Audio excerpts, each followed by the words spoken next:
El Señor guiará tus pasos en paz, en medio de la tormenta. Muchas veces. Bienvenidos amigos al cuarto programa sobre panorámica profética. Hemos estado estudiando dos temas antes, o tres temas antes. Primeramente la introducción a profecía y después dos temas relacionados con la Iglesia, el arrebatamiento de la Iglesia y el tribunal de Cristo, las bodas del Cordero. Ahora tenemos que avanzar hacia un estudio sobre una panorámica mundial acerca de acontecimientos futuros que tendrán lugar en la tierra antes de la segunda venida del Señor. Cuando miramos la historia de la humanidad, hemos de relacionarla, de vincularla con un problema que ocurre en la presencia de Dios en los cielos en relación con ángeles que abandonan su dignidad, ángeles que se levantan contra Dios, ángeles que caen en el pecado. Nadie pregunte por qué ocurre esto en esa esfera celestial, pero lo que sí tengo claro es que la Biblia habla del promotor, valga la expresión, de esta rebelión contra Dios, que es un querubín, al que la Biblia llama Lucero, hijo de la mañana. Hay dos pasajes en el Antiguo Testamento que hablan de él. Uno está en la profecía de Isaías capítulo 14 y otro está en la profecía de Ezequiel capítulo 28. En la profecía de Isaías capítulo 14, el profeta habla del pensamiento que Satanás tuvo en su corazón en el momento en que se rebela contra Dios.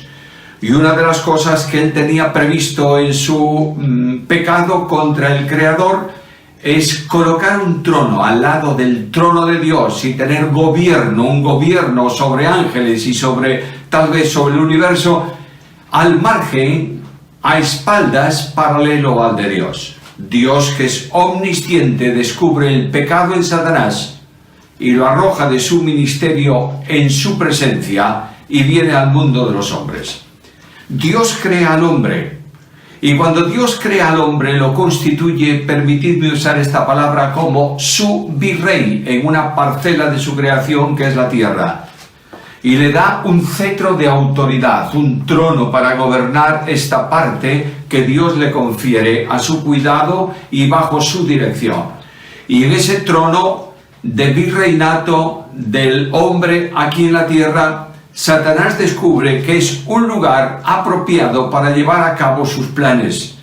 Y viene al encuentro del hombre, y tienta al hombre, y el hombre cae en el pecado, obedece la voz de Satanás, se aparta de Dios y entrega el cetro de autoridad de los reinos del mundo que Dios le había confiado, lo entrega a Satanás. Por eso cuando Satanás viene a la tentación, a tentar al Hijo de Dios, le dice que los reinos del mundo y su gloria son míos, porque a mí me fueron entregados. No dice me fueron dados, me fueron entregados. Tampoco dijo Satanás nunca seré igual a Dios. Dice seré semejante al Altísimo. Porque lo que él quería era autoridad gubernativa, que eso tiene que ver mucho con el concepto semejanza en relación con Dios. Ahora, Satanás se sitúa en el liderazgo de los reinos del mundo y quiero hacer una solemne reflexión. El mundo nunca va a ser gobernado por la palabra de Dios hasta que Cristo venga a reinar. No es posible que los hombres del mundo no regenerados obedezcan la palabra de Dios porque para ellos es locura, porque ha de ser entendida espiritualmente. De manera que no hay un cambio que se va a producir en los reinos del mundo por la influencia específica de creyentes sumergidos en la política. Los reinos del mundo, dice Juan, descansan en el regazo del maligno. Por tanto, Satanás tiene el control sobre ellos y los orienta a sus propósitos. Pero la historia del mundo no la determina Satanás, la determina Dios. Y cuando voy a la profecía de Daniel, en el capítulo 9, versículos 24 al 27, encuentro ahí una enseñanza muy interesante sobre un periodo de tiempo que en la profecía se marca como 70 semanas. Y dice, capítulo 9 de Daniel, versículo 24, 70 semanas están determinadas sobre tu pueblo y tu santa ciudad. Notad que es semanas que tienen que ver con o están en relación con Israel. Versículo 25, sabe pues y entiende que desde la salida de la orden para restaurar y edificar Jerusalén hasta el Mesías príncipe habrá 7 semanas y 62 semanas se volverá a edificar la plaza y el muro en tiempos angustiosos. Versículo 26, y después de las 62 semanas se quitará la vida al Mesías, mas no por sí. Y el pueblo de un príncipe que ha de venir destruirá la ciudad y el santuario. Ahora notad el versículo 27. Y por otra semana se confirmará el pacto con muchos. A la mitad de la semana hará cesar el sacrificio y la ofrenda. Después, con la muchedumbre de las abominaciones vendrá el desolador hasta que venga la consumación, y lo que está determinado se derrame sobre el desolador. 70 semanas. Nos da la profecía matemáticamente el arranque de la primera semana. Son semanas de años, de modo que si multiplicamos 70 por 7 son 490 años de historia de la humanidad. La primera semana comienza con la orden del emperador de Babilonia, Babilonia, del imperio babilónico, para reconstruir la ciudad que había sido arrasada, la ciudad de Jerusalén. Esto ocurre en los tiempos de Nehemías, y ahí se comienza la reconstrucción del muro y la reconstrucción de la ciudad. Anteriormente se había autorizado la construcción o reconstrucción del templo. Por tanto, desde ese momento hasta la entrada del Mesías en Jerusalén, entra como Mesías príncipe, no como Mesías rey, hasta la entrada transcurren 69 de las 70 semanas. Luego se produce un lapso de tiempo en donde estamos incursos nosotros hoy, y finalmente tendrá cumplimiento la última semana de Daniel, que tiene, como todas las otras, una extensión de 7 años. Algunos colocan ese comienzo de la última semana de Daniel con el traslado, el arrebatamiento de la iglesia, pero no tengo un texto bíblico que lo afirme. Pero aquí en la profecía se da el detalle histórico por el que arranca la última semana de Daniel. Y dice que, versículo 27 del capítulo 9 de Daniel, que por otra semana confirmará el pacto con muchos. De manera que se refiere a un personaje, este es el anticristo, que confirmará, celebrará, promoverá, establecerá un pacto con muchos, refiriéndose específicamente al Israel no salvo. El anticristo va a ofrecer a Israel lo que Israel esperó y espera del Mesías: territorio, riqueza o tranquilidad, religión y paz. Se lo va a ofrecer y firmará un pacto. Por tanto, cuando este pacto sea firmado, comienza a medirse el tiempo de la última semana. Ahora, esa última semana está descrita en la Biblia como un tiempo de tribulación. Y para entender un poco la tribulación, lo que ocurre en ese periodo histórico futuro de la humanidad, tendríamos que acudir, entre otros lugares, a profecías del Antiguo Testamento, en donde llaman día de ira, día del Señor o día de Jehová, en donde habrá dificultades, angustia, como nunca antes hubo en la tierra. No se trata de un periodo de mayor o menor bonanza, se trata de un periodo de 7 años de angustia, yo diría de angustia vital, que va a conmover, a tocar por igual todas las naciones de la tierra. De manera que durante ese periodo el Apocalipsis describe la acción de Dios, el juicio de Dios, mediante la figura de sellos, de trompetas y de copas. tendríamos necesidad de mucho tiempo para analizar cada uno de esos elementos, de esas señales bíblicas, pero yo quiero llamar rápidamente la atención a ese proceso. En primer lugar está, o quiero decir, el propósito de la tribulación. Notad capítulo 3 de Apocalipsis y versículo 10. Para el mundo, el propósito de la tribulación es este, 3:10. Por cuanto has guardado la palabra de mi paciencia, yo también te guardaré de la hora de la prueba. Notad esto, que ha de venir sobre el mundo entero. ¿Para qué? Para probar a los que moran sobre la tierra. Luego es la intervención divina que por medio de juicios, por medio de conflictos, está llamando la atención de los hombres, confiando que alguno de ellos escuche esa voz y vuelva a él. Ese conflicto tiene que ver también con Israel, y en relación con Israel, ese tiempo de tribulación servirá para preparar la venida del Mesías para reinar aquí en la tierra. Quiero recordaros que proféticamente la primera venida de Cristo no tenía que ver para nada con reinar sobre la tierra. La profecía no presenta al Mesías en su primera venida como el rey que viene para reinar, sino como el siervo que viene para morir. Capítulo 53 de Isaías, y el mismo Juan el Bautista, último de los profetas, cuando habla de Cristo dice, este es el Cordero de Dios que quita el pecado del mundo. El reino de Cristo está establecido para Cristo y gobernará en la tierra, no en su primera, sino en su segunda venida. Cristo en la primera venida no vino para reinar, ni para ofrecer el reino a nadie.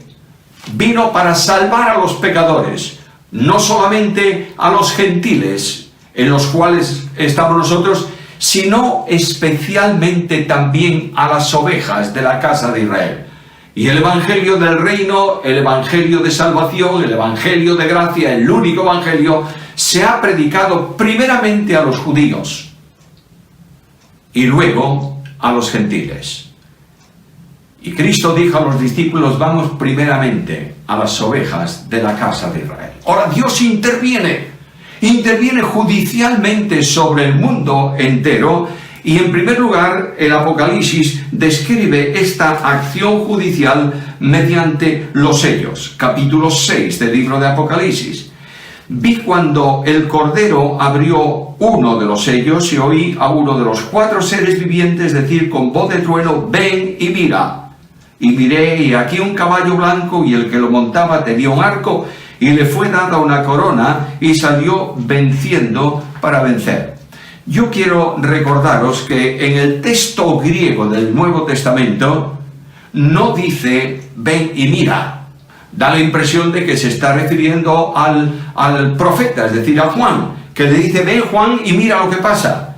Lo que está diciendo es el Señor ven simplemente. Y cuando Dios dice ven, van apareciendo una serie de caballos a lo largo de la descripción de este capítulo. El primero de ellos es un caballo que está ofreciendo paz al mundo. Dice el texto bíblico, miré y vi un caballo blanco y el que lo montaba tenía un arco y le fue dada una corona y salió venciendo para vencer. Notad que no es un arco de combate porque no tiene flechas. El anticristo conquistará la atención del, llamémosle de esta manera, reino occidental, mediante una acción no de violencia, sino de convicción. Por tanto, tiene una corona y sale venciendo para vencer. El segundo sello, versículo 3, cuando abrió el segundo sello, oí la voz del segundo ser viviente, etc., y salió un caballo rojo. Y este caballo rojo tiene que ver especialmente con aquel que vendrá el hambre, la dificultad, la guerra, mejor dicho, este es el símbolo de la guerra, sobre la tierra, y ante la pretensión del hombre de pecado que ofrece paz y seguridad, Cristo dijo que vendrá repentinamente destrucción. La guerra va a conmocionar el orden mundial en aquel tiempo. Es una larga guerra, es la guerra del Armagedón. No tiene que ver con un combate específico.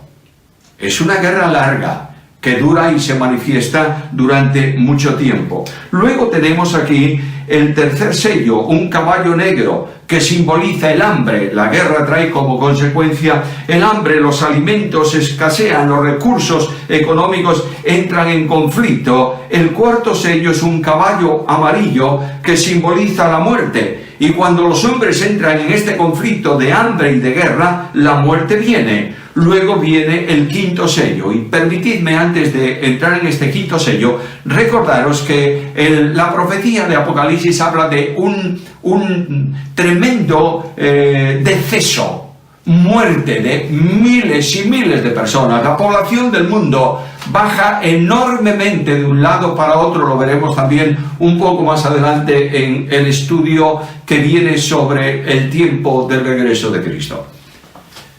Hambre, guerra, el quinto sello,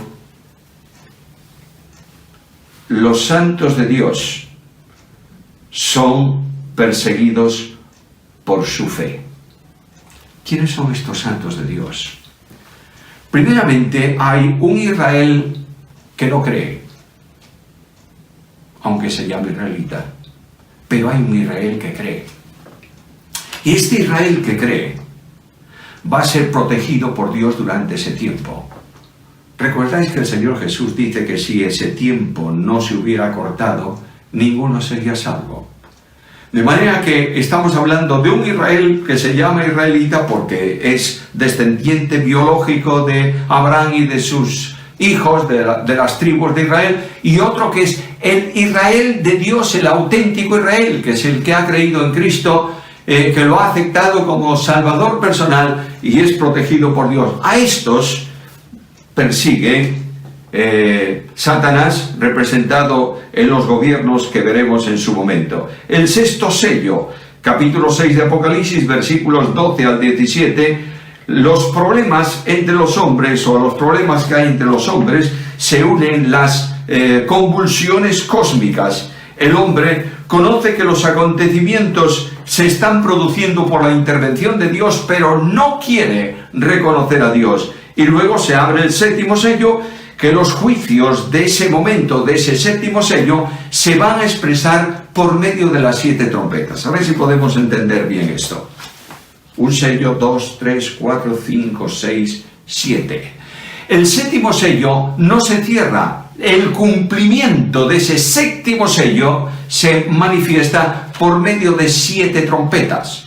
Y cuando llegamos a la séptima trompeta, comienzan las copas. Por tanto, lo que está diciéndonos la Biblia es que el incremento del juicio va a crecer de una manera asombrosa. Vienen las copas, finalmente, que será la expresión más tremenda de la ira de Dios sobre el mundo. Ahora, en estas trompetas, la destrucción, el problema es enormemente grave. Notad en Apocalipsis capítulo 8 y versículo 7, se destruye, al sonido de la primera trompeta, se destruye la tercera parte de la riqueza forestal de la tierra. ¿Sabéis lo que traería o lo que traerá eso como consecuencia? Yo no quiero ni imaginarla.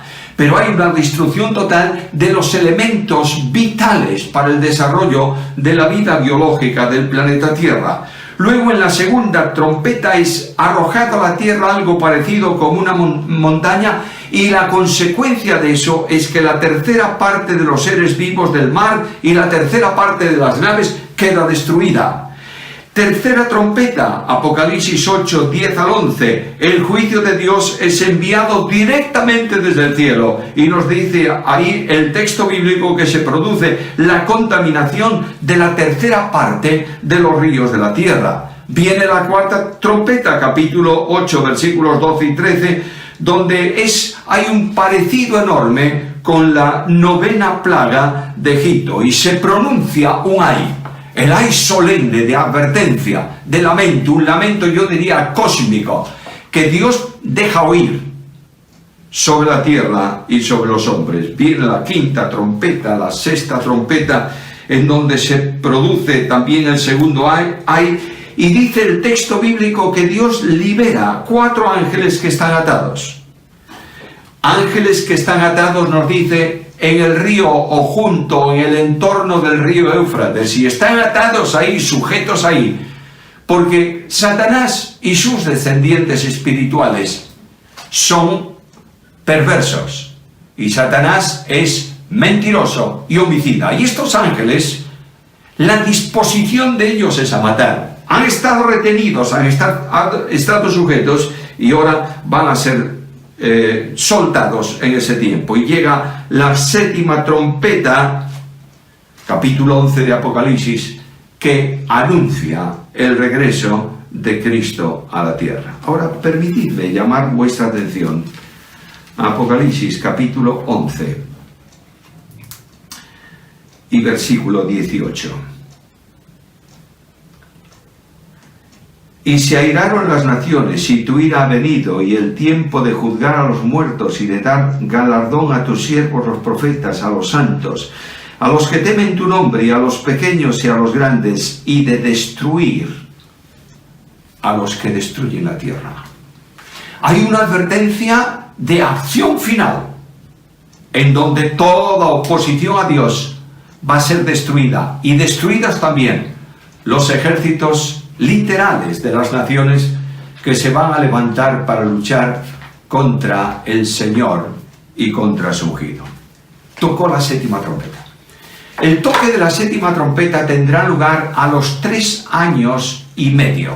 Es decir, si la última semana de Daniel, semana de tribulación, semana de angustia, dura 7 años, dice el texto de la profecía que a la mitad de la semana, 3 años y medio, el anticristo rompe el pacto con Israel, y ahí comienza una acción especial de juicio directo de Dios que va incrementándose hasta llegar al final con la venida del Señor Jesucristo a la tierra.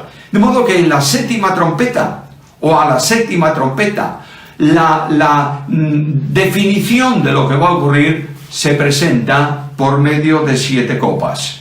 La primera de las copas, capítulo 16, versículos 1 y 2, la ira de Dios se derrama sobre los que adoran a la bestia. Y claro está, mantengamos algunas de estas incógnitas por un tiempo, porque la veremos después, un poco más adelante. En principio, los que adoran a la bestia, que es el anticristo, sobre estos Dios envía su ira directa y especial. Segunda copa, se levanta contra el mar, que se convierte como en color de sangre, y algunos piensan que esto es simbólico y no es literal, de manera que el mar se referiría a las naciones, pero es alegorizar la profecía. No importa lo que sí es cierto es que hay conmoción, conflicto absoluto en el orden establecido aquí en la tierra. La tercera copa, las aguas de los manantiales se contaminan. La cuarta copa tiene que ver con el sol, de manera que, privado en cierta medida la protección de la tierra, la hierba que se ha quemado, los árboles que se han quemado, el sol calienta hasta quemar. Y el problema de eso es que los hombres, que saben que eso no es consecuencia de algo humano, saben que procede de Dios, niegan a Dios, no le adoran. Y viene la quinta copa, que tiene que ver con tinieblas. ¿Sobre dónde? Sobre el reino de la bestia. ¿Os dais cuenta que esto es muy semejante a las tinieblas que hubo también en una de las plagas de Egipto? Ahora, la sexta copa. En la sexta copa comienza a prepararse el terreno para lo que va a ser la gran batalla final. De la guerra del Armagedón, la batalla final tiene que ver con la concentración de fuerzas militares de todas las naciones de la tierra en un determinado lugar para luchar contra Dios. Por tanto, dice que el río Éufrates se seca. Indudablemente, el Éufrates es una barrera natural que separa al oriente del occidente. Si ese río se seca, automáticamente queda, permitidme decirlo, un paso, una autopista fantástica para que ejércitos del Oriente vengan hacia el Occidente. Y por último, la séptima copa, en donde entra una conmoción física aquí sobre toda la tierra. Bueno, qué velocidad estuvo. Pero quiero recordaros algo que es muy importante: los grupos político-militares en la última semana. La profecía nos presenta 4 grandes grupos político-militares en la tierra.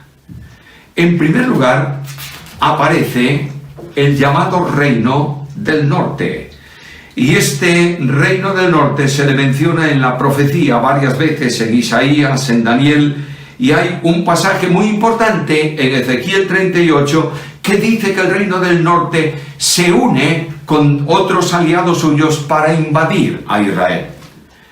Cuando estudiosos de la profecía se encuentran con esta palabra Reino del Norte, algunos, intérpretes modernos históricos, mencionan que el Reino del Norte es Rusia y también llegaban hasta la Alemania Oriental. Pero resulta que ahora Rusia y la Alemania Oriental han caído en el sentido político que tenían entonces como gobiernos contrarios absolutamente al mundo cristiano y por supuesto a Israel también.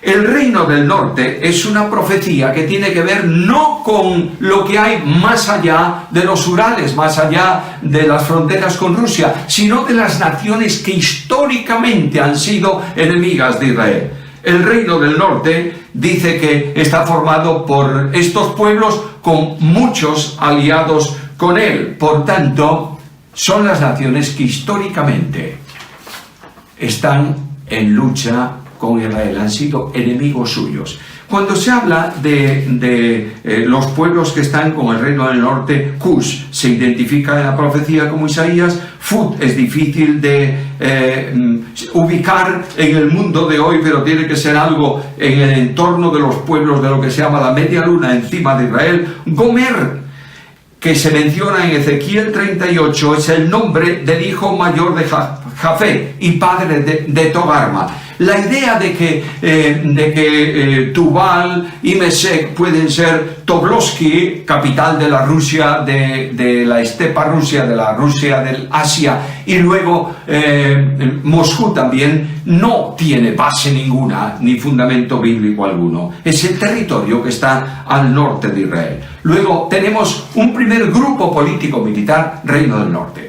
Segundo grupo, el Reino del Sur. La Biblia menciona por nombre a este reino y le llama Egipto y sus aliados. De manera que hay un reino en el norte enemigo de Israel, un reino en el sur enemigo de Israel. Y finalmente, o en tercer lugar, el tercer grupo político-militar son los reyes de Oriente. ¿Quiénes son? Bueno, son los pueblos que están más allá del río Éufrates. No empecemos a hablar de China, de India, de Japón. Dejémoslo ahí, porque las naciones de hoy no tienen que ver con los límites territoriales de algunas naciones que la Biblia menciona. La profecía no es matemática, es panorama.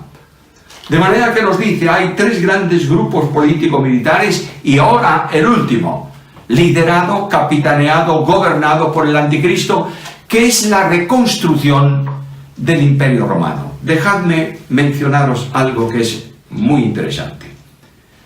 La panorámica de la historia a lo largo de la profecía de Daniel, representada en aquella imagen con la cabeza de oro, los pechos de plata, luego bronce y finalmente piernas de hierro y los pies de hierro y de barro, representan los gobiernos, los imperios que hubo en la tierra. En primer lugar, el imperio babilónico, donde estaba Daniel ya. Segundo, al imperio babilónico lo sustituye el imperio medo-persa. Al imperio medo-persa le sigue el greco-macedónico y al greco-macedónico el romano.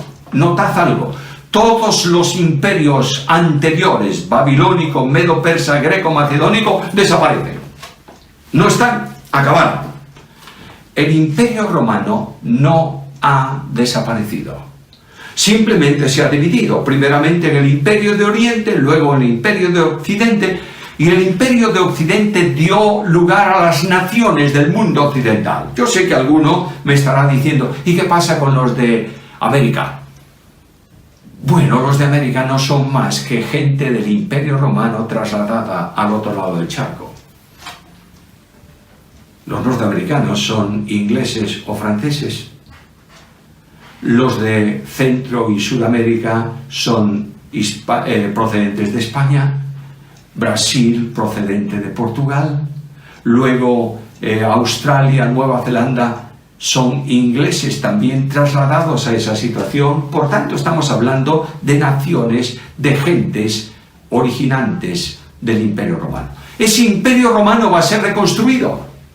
Y la Biblia habla de una figura de la cabeza herida de muerte que recibe la vida. No se trata de una herida simbólica del anticristo ni de nada de eso. Es algo que está muerto aparentemente, como es el Imperio Romano, que va a ser levantado y restaurado. Ese bloque político-militar estará gobernado y liderado por el anticristo. Veremos en otras lecciones más adelante, si el Señor lo permite, la acción del anticristo ahí. Por tanto, los gráficos que tenéis ahora en pantalla son dos. El primero de ellos, veis la historia mundial a la luz de la profecía con los imperios descritos primeramente en la figura de la estatua, capítulo 2 de profecía de Daniel, y después con las bestias del capítulo 7. El segundo gráfico son los 4 grupos político-militares en el mundo anterior inmediatamente a la venida de Jesucristo.